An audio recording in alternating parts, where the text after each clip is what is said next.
Students gain skills and knowledge at different times.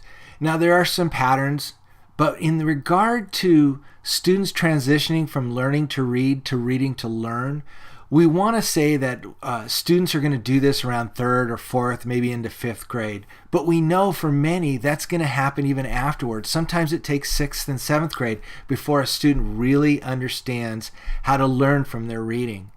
So what kind of skills do we want to assess and monitor during this process for a student? Now, the following are 8 skills or checkpoints that you may want to monitor. The first being fluency.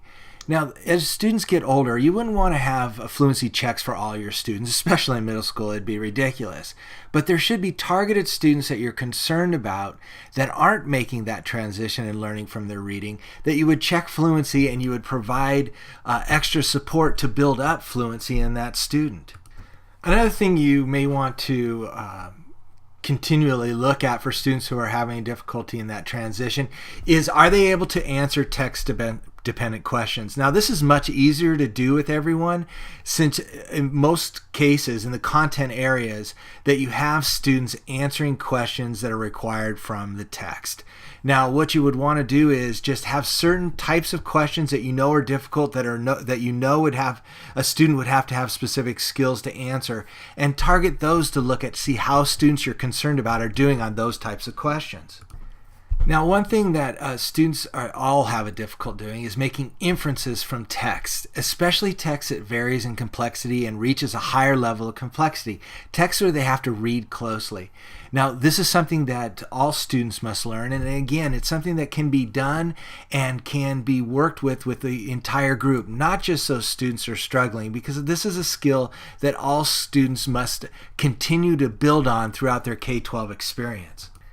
A lot of students that are struggling to read, not just reading to learn, but struggling to read, don't understand the value of their background knowledge and the ability to apply that to new learning. So this is a skill and an ability that you'll want to check on regularly to make sure and give the students opportunities to take information from the past, background knowledge, and apply it to current learning. This will help motivate students, but also help build that skill of valuing information that you can use later. Now, to build or to go past the issue of just knowing background knowledge is to apply that. And one way to do that is to write based on what you've read. And so in the content area especially is to have students write as much as possible about what they've read, including other types of structures. Structures that are consistent with the content area, because that's the next skill, and that is to read content area text structures, to know how to look at a graph that's you'll find in science, or to know how to look at information that's going to be really focused on history and social studies. Those are types of skills that students are going to have to acquire to really learn that reading to learn is important. Now, the final 2 things are happening all the time. And the first is comprehension in content areas. This is being assessed on a regular basis.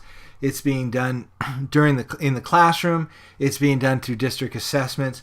There's a lot of comprehension going on in the content area. So this is really easy to monitor and really easy to look at.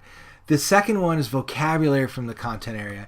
Now, again, through experience, this is happening all the time in regard to your monitoring the use of vocabulary, you're teaching vocabulary in the content area. So the last 2 things are very much skills that are happening all the time and really have no impact on changing what's already happening in the classroom. It's just continuing that good practice.